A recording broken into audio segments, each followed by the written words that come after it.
my name is Vittoria, and for today's recipe, I'll be showing you how to make my mother's authentic Italian Penne Alfredo.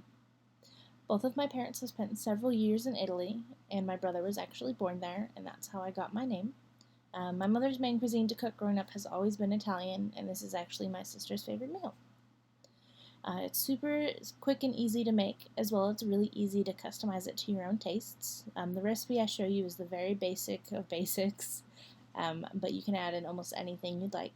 I frequently have this with shrimp and some broccoli, but you can add in any protein you'd like pork or chicken or beef. You can also pair as well with some different veggies.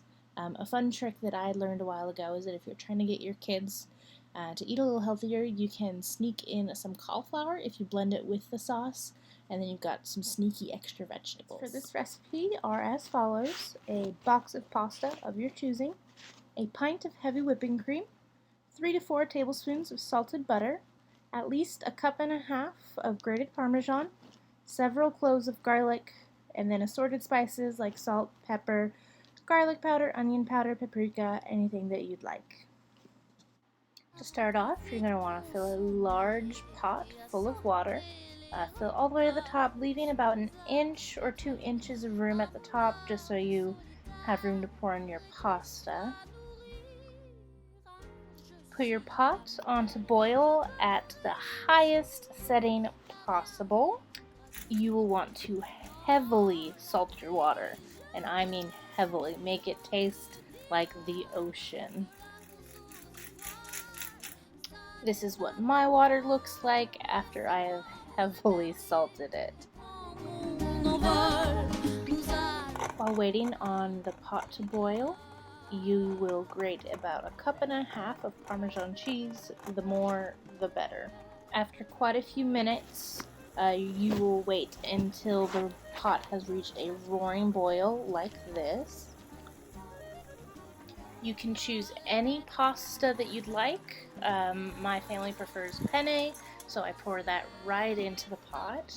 Once the noodles are in the pot, give it a good stir so nothing sticks together. If you're really worried about it, you can also pour in a few tablespoons of olive oil, and that really helps things to not stick together. For this pasta, you're going to cook it for 11 minutes. Each box and brand is different. To start the sauce, you're going to grab a couple tablespoons of butter. Put the butter directly in the pan and start melting it down. It does help if you cut it into smaller pieces, if you want it to melt a bit quicker. I did struggle with that a bit in this video.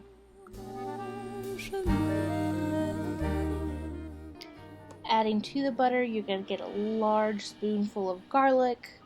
Again, the more the better. You can never have too much garlic, in my opinion. Once it's all melted together, pour in an entire container of heavy cream. While waiting for the sauce mixture to simmer, you can check on your pasta, stir it a bit just to make sure nothing is sticking together. This is where I add in some spices like salt and pepper. I also added garlic powder, onion powder, I think a bit of paprika, but you can add in any spices you'd like. Once I've added the spices, I add in all cup and a half of the Parmesan cheese. It's better to do it bit by bit. Once all the cheese is added, you're going to mix it all together so everything is well incorporated. The better type of Parmesan you get, or higher quality, the better your sauce is going to take. My mother's Italian, so she can be a little bit picky on her Parmesan. Once your pasta has finished cooking, you're going to strain it over the sink.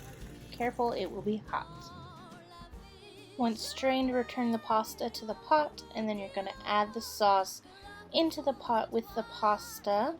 Scrape everything out. You want as much sauce as you can get. Mix everything together, make sure it's well incorporated. It is now ready to serve. In true Italian fashion, or at least so my mother says, you make sure to serve everyone else before yourself. A serving is about 3 scoops. Using the tongs is easiest, and then you top it off with some more Parmesan, and bon appetit! There we go, you guys. That was the making of my mom's authentic Italian Penne Alfredo. As stated several times, you can tweak the recipe as you see fit. I frequently add pesto to the sauce to make a creamy pesto or change up the type of noodles, say a fettuccine or fusilli.